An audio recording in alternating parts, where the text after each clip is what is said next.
말세에 환경재앙 못지않은 재앙이 있는데 사람이 재앙의 시대가 될 것이라고 성경은 경고합니다. 오늘 말씀에서도 말세에 고통하는 때가 이르리니 라는 말씀과 함께 언급된 내용을 보면 말세는 사람 때문에 고통받는 때구나 공감을 하게 됩니다. 요한계시록이 전가하는 바 우주가 종이처럼 말려 소멸되는 우주적 종말의 때든지 아니면 구약의 선지자들이 전가하는 바 한 시대가 하나님의 심판을 직면하게 되는 세대적 종말의 때든지 간에 성경을 보면 말세는 사람들이 참 완악하고 폐역하게 변합니다. 바울 시대도 세기적 종말의 시대였는데 사람이 재앙이 될 정도로 이상하게 변하고 있었습니다. 자기를 사랑하며 누구밖에 모른다는 거죠? 자기밖에. 회사가 두 쪽이 나든 뭐 하든 그냥 상관없어요. 자기밖에 모르고 또 뭘 사랑하며? 돈을 사랑합니다. 돈은 삶의 수단이 되어야 되는데 돈이 삶의 목적이 되어버린다는 거죠. 자랑하며. 세상에 제가 동창회를 잘 못 나가는데 아주 가까운 고향 친구가 갑자기 죽었어요. 배드민턴을 치다가.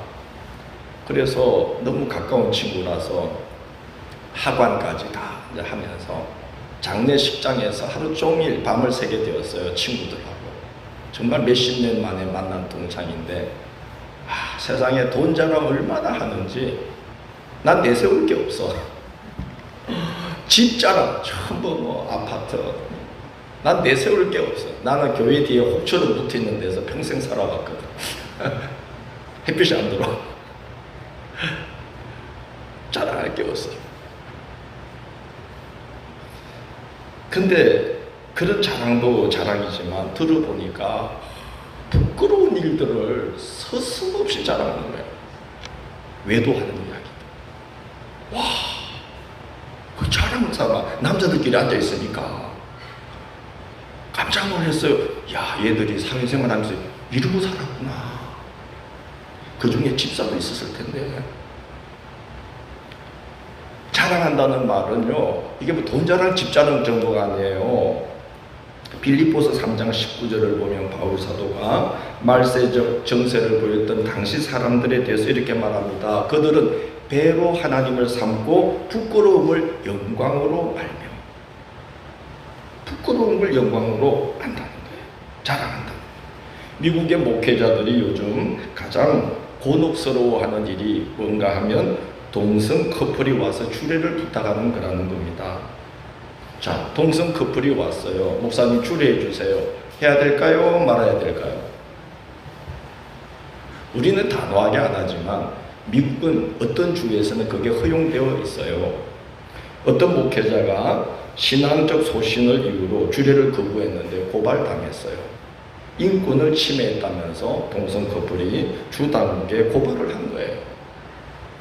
미국의 어떤 교단은 심지어 이 동성애에 대한 견해로 두 쪽이 나서 교단이 분열되었어요. 예전에는 조심스럽게 고충을 이야기했고 그래서 사람들이 태생적으로 그렇다면 참 본인이 얼마나 힘들까 서로 공감하는 정도였는데 이제는 퀴어 축제라는 게 있어요. 동성애자들의 파티 축제를 하면서 유명 인사들 정치인들에게 축사나 격려사를 부탁하는데 줄줄이 다 나가서 축사 격려사를 합니다. 왜? 그게 요청이 안 들어주면 전 세계적인 네트워크가 있는데 그 인권 네트워크에 아주 몰매를 맞아서 비민주적이고 비인권적인 정치인으로 낙인이 찍히는 거예요. 그러니까 우리가 다 알만한 정치인들 유명인사들이 나가서 거기서 축사를 하는 거예요. 여러분 잘하고 계십니다라고. 이사야 10장 15절에 이런 말씀이 있어요. 이는 막대기가 자기를 드는 자를 움직이려 하며 몽둥이가 나무 아닌 사람을 들려 함과 같으니라고 말합니다. 말세는 어떤 시대입니까? 주객이 전도되고 본말이 뒤집히는 그런 세상을 말세라고 할 수 있는 것이죠. 부끄러운 일을 교회를 이제 자랑 삼아 막 내세워서 이제 떠들어대는 시대가 되는 겁니다. 세상만 그런 거 아니에요. 교회를 세습하고 교회를 부모에게 세습받고도 미안해하며 몸을 낮추는 목회자들을 저는 그리 많이 만나보질 못했어요. 젊은 날부터 큰 교회 담임한다고 어깨에 막 힘이 얼마나 들어가며 심지어 성도님들도 그걸 모르고 우리 교회는 목사님이 대를 이어서 목회하면서 교회를 성장시키고 있다면서 막 자랑까지 하고 있는 겁니다. 부끄러움을 영광으로 알고 있는 겁니다. 부끄러운 줄 모르고 자랑하는 거죠. 교만하며 비방하고 감사함도 없고 원통함을 풀려고 하지 않고 모함하고 싸나워지고 배신하고 조급하고 쾌락사당하기를 하나님 사랑하는 것보다 더하고. 여러분, 이런 사람들하고 앞으로 살아가야 되니 얼마나 힘들겠습니까? 그러니까 우리는 서로끼리 우리끼리라도 격려합시다. 옆에 분 격려하세요. 한 주간 동안 이 세상에서 고생 많았습니다. 정말이에요. 우리 성도들 고생 많았습니다. 봐요. 조급하고 싸납고 원통함을 풀지 않으려고 하고 이런 사람이 직장이 바로 옆에 있다고 해봐. 지옥이야. 그런데 5절 말씀을 보면 앞서 언급한 이 상황들이 세상 사람들에 대한 이야기만이 아니라는 게 문제예요. 5절을 보면 이렇게 기록되어 있어요. 경건의 모양은 있으나 뭔 부인하는 자니? 경건의 능력은 부인하니 이 같은 자들에게서 네가 돌아서라. 자, 경건의 모양은 있는데 경건의 능력을 상실해버린 사람들은 누구를 말하는 걸까요? 교회 밖의 사람들이겠습니까? 교회 안의 사람들을 말하는 것일까요? 그렇죠. 교회 안에 있는 자들에 대한 말씀이에요. 앞서 쭉 언급한 이 상황들은 교회 밖의 사람들에 대한 이야기만이 아니라 말세가 되면 성도들도 이렇게 변해간다 하고 지금 말하고 있는 겁니다. 경건의 모양은 있는데 경건의 능력은 상실했다. 여러분, 게장집에 가서 게장을 주문해 놓고 기대를 놓고 딱 기다렸어요. 한 상 나왔어요. 그래서 게장을 먹으려고 뒤집어 가지고 게딱지를 딱 뜯었어요. 벌렸어요. 게살은 하나도 없고 뭐만 있어요? 껍데기만 있어요. 말이 되나요, 안 되나요? 말이 안 되죠. 근데 경건의 모양은 있으나 경건의 능력을 상실한 모습이 딱 그 모습이라는 거예요. 껍데기만 남은 신앙, 껍데기 신앙. 예수님은 그런 신앙을 가리켜서 뭐와 같으니? 겨와 같으니. 알맹이는 속 다 빠져서 뭐만 남았어요? 껍데기만 남아요. 겨와 같으니 뭐와 같도다? 바람에 불려가는 겨와 같도다.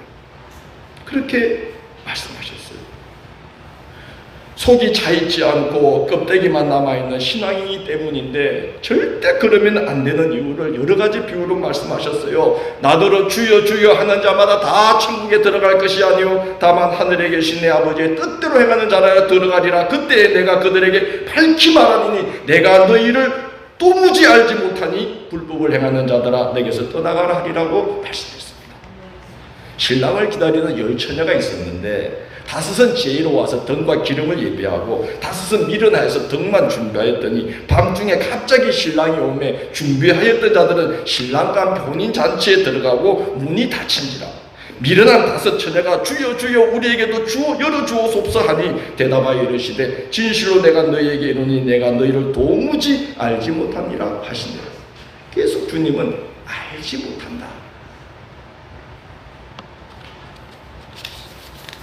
예수님이 잎이 무성한 무화과나무를 보시고 시장하던 차에 기대를 갖고 그 무화과나무 잎을 이렇게 제쳤어요.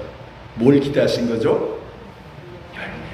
열매. 탁 벌리면 꿀이 톡톡 떨어지면서 간에 빨갛게 막 씨가 꽉 차있는 그 부드러운 속살을 기대하시면서 무화과 잎을 헤쳤더니 무화과 열매가 세상에 단 예수님이 저주하여 마르게 하셨습니다. 잎을 그만큼 달고 있으면서 열매가 하나도 없다는 게 말이 안 되죠.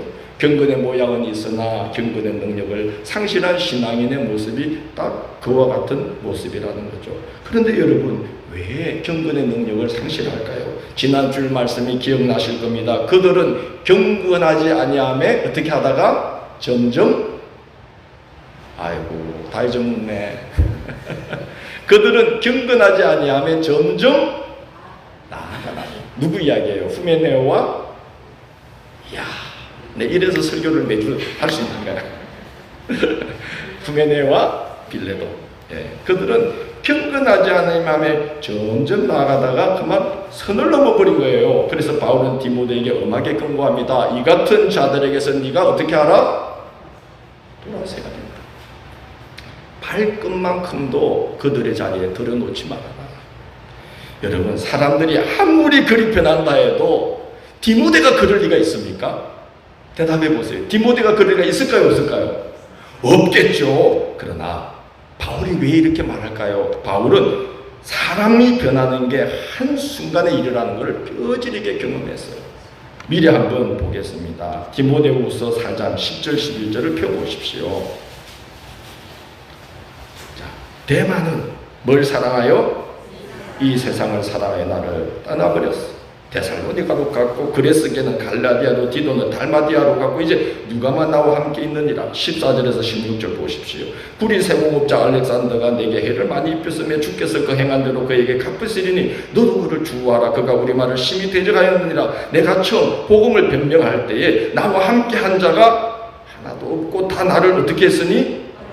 버렸으나 그들에게 내가 흠을 돌리지 않기를 원하노라.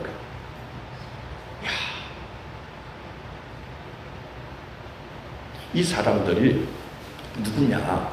알렉산더, 후메네오, 빌레도, 그리고 지금 바울이 언급한 이 사람들은 사실은 바울이 디모데와 똑같이 믿음으로 낳은 아들과 같은 자들이었어요. 믿음으로 낳은 아들과 같은 자들이었는데 그들이 다 바울을 어떻게 했어요?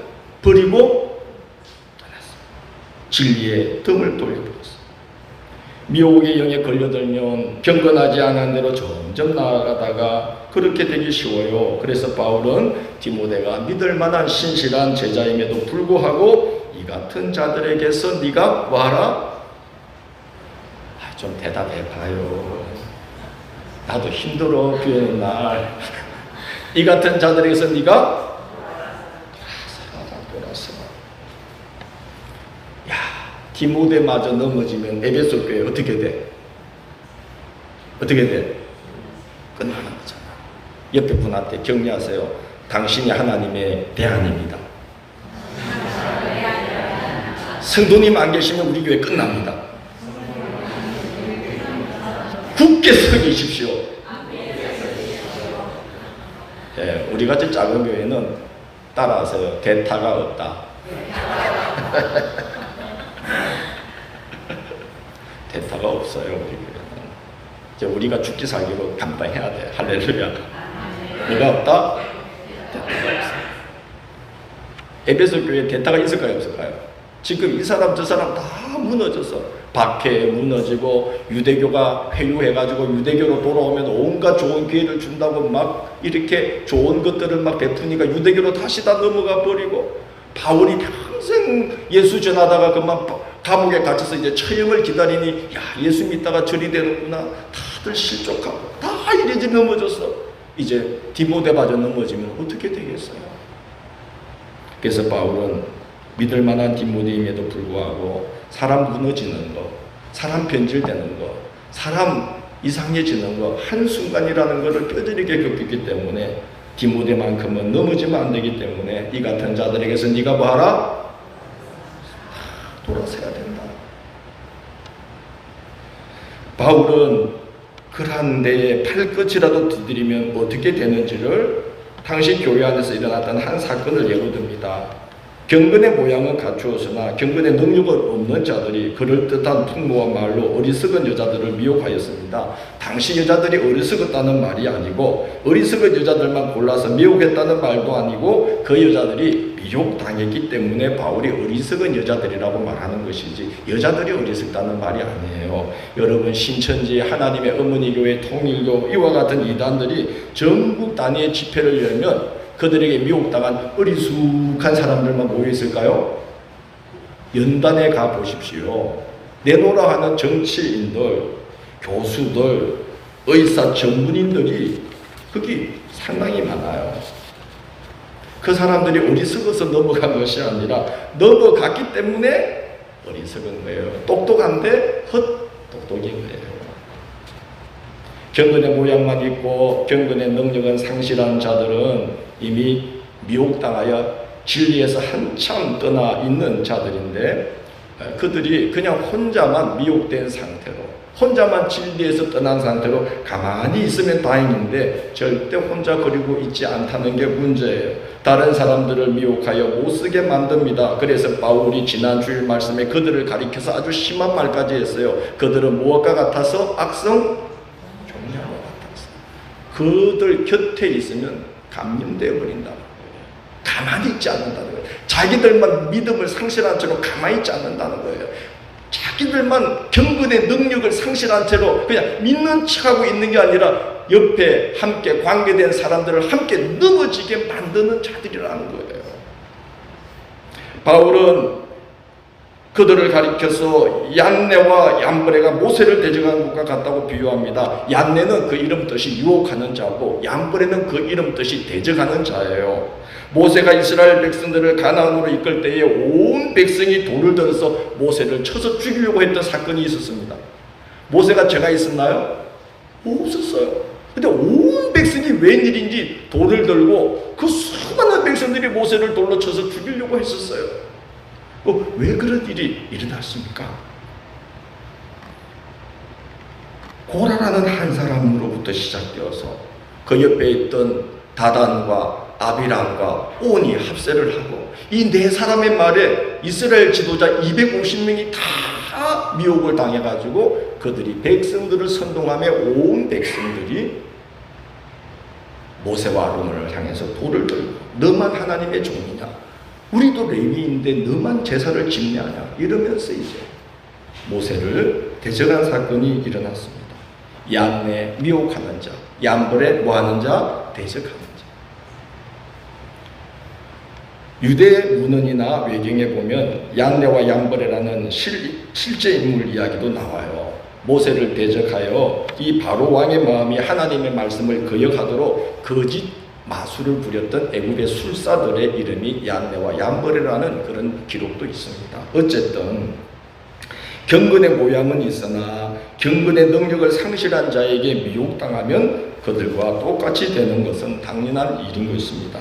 8절을 보면 그 마지막이 진리를 대적함으로 마음이 부패하여지고 믿음이 파선하여 버림받은 자처럼 되어버린다고 경고하고 있습니다. 여러분, 우리가 주님이 그 거룩한 피를 흘려서 세우신 이 교회를 그렇게 새치혀로 흔들어도 되는 걸까요? 10절, 11절은 오늘 본문 10절, 11절은 바울의 간증인데 바울이 주님을 뒤따라서 교회를 세우려고 얼마나 열심을 다했는지 한번 보십시오. 참고 또 참고 훈계하고 교훈하고 가르치고 또 가르치고 선한 의향, 선한 의도와 행실로 본을 보이고 심지어 루스드라, 더베, 이고니온 지역의 갈라디아 교회를 세울 때는 돌에 맞아 거의 죽게 되어서 사람들이 죽은 줄 알고 성읍 바깥에 내다버릴 정도의 고난을 겪으면서 교회를 세운 것을 디모데 네가 다 보고 듣지 않았느냐라고 간증하고 있습니다. 그렇게 복음을 전하고 그렇게 피와 땀과 눈물로 세워낸 교회와 성도들을 새치혀로 그럴싸한 주장과 말로 미혹하여 신실함을 잃게 하고 진리에서 멀어져 마침내 믿음의 길에서 파선하게 한다면 그게 얼마나 무서운 죄이겠습니까? 하나님은 반드시 그들의 어리석음이 드러나게 하신다고 바울은 경고합니다. 그들이 어리석다는 것을 하나님이 그냥 말씀으로 이 사람들이 어리석습니다 라고 말하는 게 아니에요. 심판을 하신다는 겁니다. 그렇기 때문에 아예 그런 길에는 발끝도 들여놓는 일이 없도록 그런 자들에서 네가 어떻게 하라? 돌아서야 한다. 내 널 믿지만 사람 순식간이니까 발끝도 들여놓지 마라. 미혹당하지 않도록 너도 미혹당할 수 있다. 섰다고 생각한 적 넘어질까 조심하라. 13절을 보면 이 말세에 우리가 복음을 전하고 교회를 주님의 몸으로 세워가는 게 얼마나 힘들어질 것인지 바울은 이렇게 말하고 있어요. 악한 사람들과 속이는 자들은 더욱 어떻게 돼서 악해져서 속이기도 하고 그래서 또 속기도 하나니. 세상 사람들 말하는 게 아니잖아요. 말세에는 교인이라 일컫는 자들도 점점 어떻게 되어 간다는 거예요? 완악해져 간다는 거예요. 그래서 사람들이 그런 것에 같이 물들어져 간다고 말합니다. 바울은 디모데에게 교회의 풍조가 그렇게 흘러갈지라도 말세의 사람들이 점점 악해질지라도 너는 그걸 배우지 말고 돌아서고 너는 배우고 확신한 일, 곧 하나님의 말씀 위에 거해야만 된다고 당부합니다. 배우고 확신한 일에 거하는 자는 흔들리지 않습니다. 하나님은 그런 자를 귀하게 사용하십니다. 교회는 진리의 기둥과 터입니다. 그래서 진리 위에 굳게 서서 흔들리지 않는 자를 하나님은 기둥처럼 쓰십니다. 여러분, 제가 함께 그렇게 쓰임 받기를 원합니다. 기둥처럼 배우고 확신한 이 말씀 복음 위에 진리 위에 굳게 서서 흔들리지 않고 이 길을 걸어가는 그런 바울처럼 그 교회를 위해서 참고 또 참고 가르치고 경계하고 훈계하고 고난을 받더라도 또 이겨내면서 그렇게 주님의 몸을 사랑하고 진리 위에 세우려고 자기 삶을 바친 바울처럼 우리가 걸어가야지. 얀네와 얀보레처럼 미혹하고 대적하고 그들에게 속고 후메네와 빌레도처럼 악성 종양처럼 변하고 절대 안 된다는 거예요. 배우고 확신한 일에 거하라고 말하면서 바울은 이제 그렇게 하려면 어떻게 돼야 되느냐? 성경 말씀에 그 비결이 있다고 말합니다. 성경은 그리스도 예수 안에 있는 믿음으로 말미암아 구원에 이르는 뭐가 있게 한다? 지혜가 있게 한다. 예, 우리 예수님도 사탄에게 미혹당할 때에 나 다 알고 있어 그랬나요? 무엇으로 미혹을 물리치죠? 예, 말씀에 이르시되 하고 그때마다 하나님의 말씀으로 사탄의 미혹을 물리쳤습니다. 또 바울은 이렇게 말합니다. 모든 성경은 하나님의 감동으로 된 것으로 자, 네 가지 이야기를 하죠. 성경의 놀라운 능력. 첫째 뭐와? 교훈과. 교훈은 뭐예요? 이게 진리다. 이렇게 걸어가야 한다 라고 길을 탁 제시하는 게 교훈이에요. 그 다음에 뭐와? 책망은 뭐예요? 그 길에서 벗어났을 때 너 벗어났다, 빗나갔다 라고 일러주는 거예요. 잘못 가고 있다고 말하는 거예요. 성경 말씀만이 가능한 것이죠. 그리고 또 뭐라 그래요? 바르게 하면 뭡니까? 곁길로 나간 그 영혼을 다시 그 바른 교훈으로 이끌어 드리는 것이 바르게 함이에요. 그걸 할 수 있는 것은 무엇뿐이라는 거예요? 말씀밖에 없다는 거예요. 히브리서 4장 12절 13절 하나님의 말씀은 살아있고 활력이 있어 좌우의 낯은 어떤 것보다 예리하여 혼과 영과 및 관절과 골수를 찔러 쪼개기까지 하며 또 마음의 생각과 뜻을 판단하느니 지으신 것이 하나도 그 앞에 나타나지 않음이 없고 우리의 결산을 받으실 이의 눈앞에 만물이 벌거벗은 것 같이 드러나느니라. 하나님의 말씀을 읽을 때 그 말씀이 우리 속에 들어오셔서 우리 생각과 마음과 이 신부, 속과 관절과 골수까지 막 쪼개고 들어오셔가지고 너 그렇게 가면 안 돼.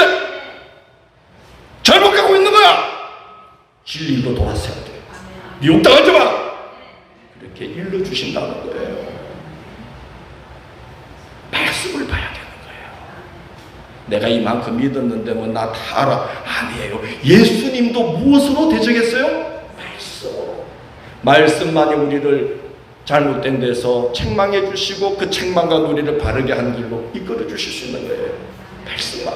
하나님의 말씀은 살아있고 활력이 있어. 좌우의 날선 어떤 것보다도 예리하여 우리의 관절과 골수와 혼을 찔러 쪼개기까지 하며 우리의 생각에 잘못된 것을 딱 드러나게 해주신다는 거예요. 여러분 치료 중에 거울 치료가 있어요. 뭔지 아십니까?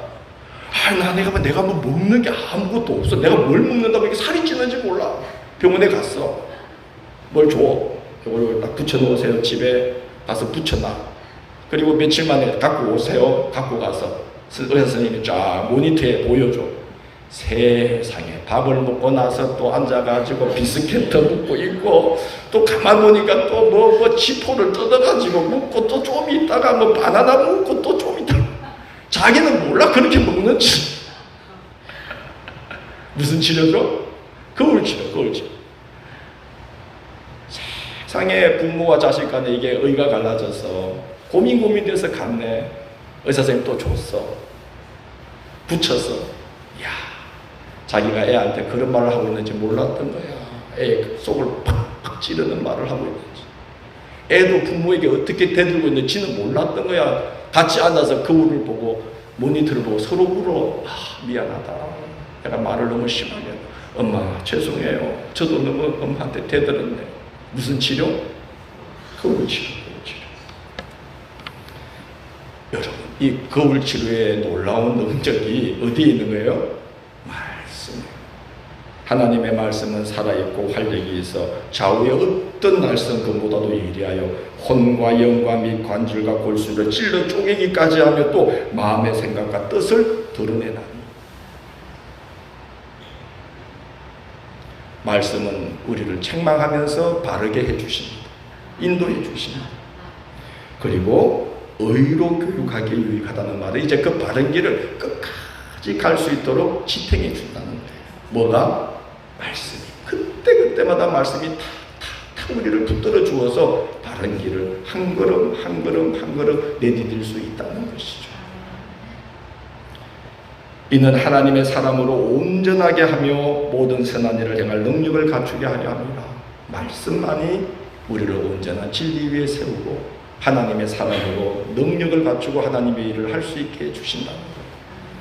제 한 해 후배 목사님 한 분이 미국의 두레마을 공동체에서 목회를 하셨어요. 근데 그 미국 중부 지역은 엄청나게 뜨겁다네요. 그래가지고 하루에 작업을 할 때, 그 농장인데 공동체니까 하루에 3번인가 몇 번 반드시 옷을 물에 적셔서 짜서 또 입어야 된대요. 그 원칙이 있대요. 그래야 이 더위를 피할 수, 몸을 식혀야 되는데, 목사님이 하루는 일에 골몰하다가 깜빡하고 온종일 일을 하고 있었던 거예요. 열사병이 온 건데, 열사병이 얼마나 무서우냐 하면요, 밤에도 체온이 안 내려간다는 거예요. 체온이 빠져나가지 않는데, 그래서 장기가 서서히 익는데요. 여러분, 바닷물이 40도가 우리 바닷물이 40도가 되면 그 속에 있는 생물이 다 죽습니다. 지금 이제 그리 가고 있다고 그러잖아요. 지금 바닷속에 지금 화재가 일어났대요. 또 그런 셈이 뜨거워지면서 우리 몸이 이제 그렇게 되는 게 무슨 병이에요? 열사병이에요. 2년 동안 사경을 헤매셨는데 흑암이 어찌나 깊은지 이제 죽음의 흑암이죠. 너무나 무겁게 내리눌러서 아무것도 못하고 있었대요. 할 수 있는 것 딱 몇 가지였대요. 첫째, 찬송을 부르는 거예요. 너무 힘들어서 찬송을 소리내어서 크게 몇 시간씩 불렀대요. 찬송. 태어나서 그렇게 찬송 부른 적이 없다 했던 목사님. 그렇지 않으면 이 누르고 있는 흑암, 그분 표현이 흑암이 참 깊고 무섭더라. 그래, 다 누르는 걸 이길 수가 없어. 그래서 찬송을 부르고. 여러분 찬송 많이 부르세요. 그리고 할 수 있는 게 뭐냐? 기도. 제가 지난번에 예수기도 이야기했죠. 주 예수 그리스도 하나님의 아들이시여 이 영혼을 불쌍히 여겨주시옵소서. 그거 외에는 단어를 쓸 수가 없는 거니까 그 기도를 또 몇 시간 하고 그 다음에 한 것이 성경을 읽는 건데 성경을 눈으로 읽을 수가 없었대. 왜냐하면 앞에 걸 읽으면 뒤에 게 금방 기억이 안 나니까 이 뇌가 상해서 연결이 안 되니까 읽어도 무슨 말인지 모르겠더래. 그래서 읽긴 읽어야 되겠고 하여튼 이거를 읽어야 내가 산다는 딱 생각이 들어서 목사님이 택한 방법 뭘까요? 뜻이 이해도 안 되지만 펴놓고 큰 소리로 그냥 눈에 보이는 대로 낭독을 한 거예요. 하루에 7시간, 8시간을 성경을 계속 큰 소리로 낭독을 했대요.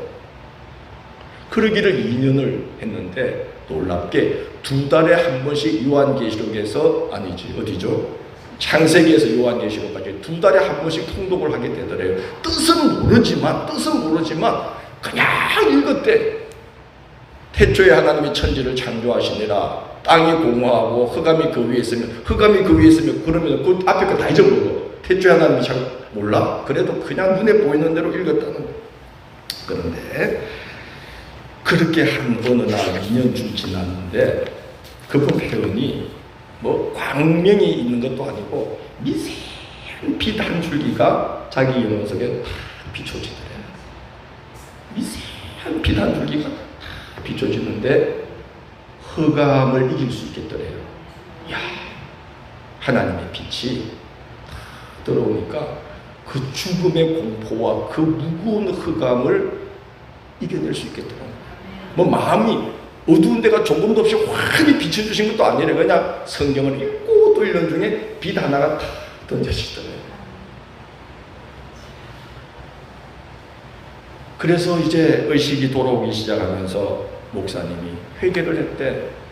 자기가 목사로서 이렇게까지 찬송을 부른 적이 없고 이렇게까지 기도한 적 없고 이렇게까지 성경을 본 적이 없었다는 거야. 목사님이 원래 운동권 출신이고 미국 시민권자니까 북한 나진항, 그게 경제 특구래요. 거기를 드나들면서 북한 돕기 운동도 하고 굉장히 열심히 살아왔는데 하나님이 회개하는 마음을 주시는데 자기가 잘못 살았다는 거예요. 왜? 하나님을 사랑하지 않고 일을 했다는 거예요. 일은 엄청 했는데 자기가 하나님을 그렇게까지 사모하고 사랑하면서 목사로서 살지 않았다는 걸 알았다는 거예요. 그래서 하나님이 그 목사님을 사랑해서 성경과 기도와 찬송 외에는 아무것도 할 수 없는 상황에 몰아넣으신 것 같아. 사람이 참 결이 곱거든요. 사람이 너무 어지러워요. 그래서 하나님이 쓰시려고 아마 앞으로 영성에 관해서 귀 쓰시리라고 믿습니다. 그러려고 아마 그렇게 성경 보는 것 외에는, 찬송 부르는 것 외에는, 기도하는 것 외에는 아무것도 할 수 없는 상황에 몰아넣으신 것 같아요.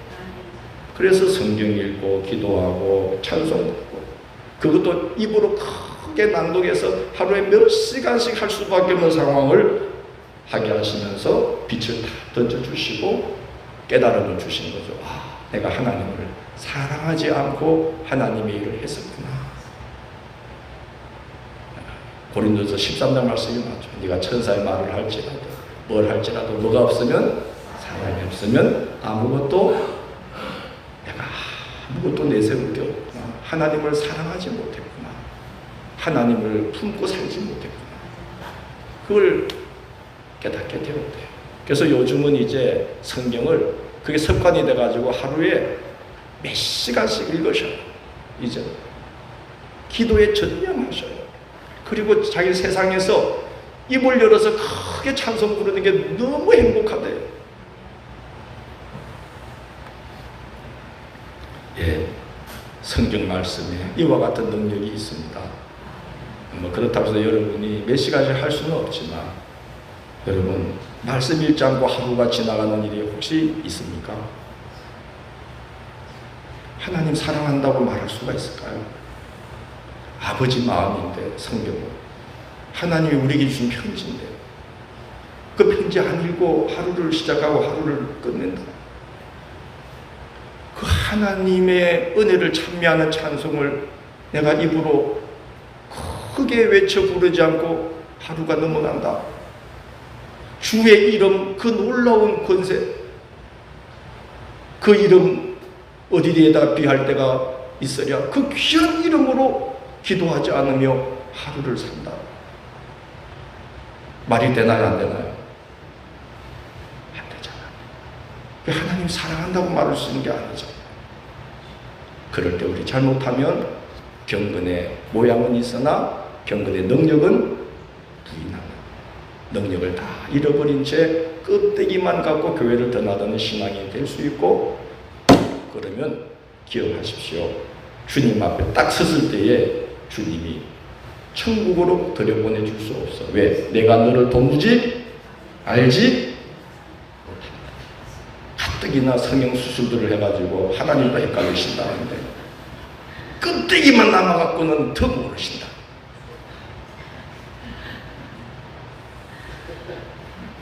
성경 봅시다.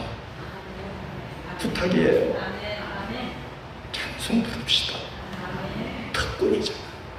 기도합시다. 껍데기만 남은 신앙, 경건의 모양은 있으나 경건의 능력을 다 상실한 채 신앙생활하다가 나중에 엄청나게 무서운 소리를 듣게 돼요. 내가 너를 도무지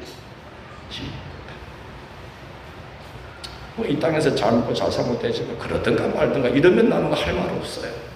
그 정도가 됐으면 끝난 거고, 그래도 천국의 소망이 있고 하나님 앞에 기둥처럼 쓰임받고자 하는 그런 열망이 있다면 정말 귀하게 복되게 하나님 우리의 남은 날들과 우리 자녀들, 우리 가정, 우리 교회 그렇게 써주십시오 라는 그 기도가 있다면 우리는 그렇게 살아가야 됩니다. 하나님의 말씀만 우리를 온전케 하며 하나님의 사람으로 능력 있게 쓰임받도록 도와주십니다.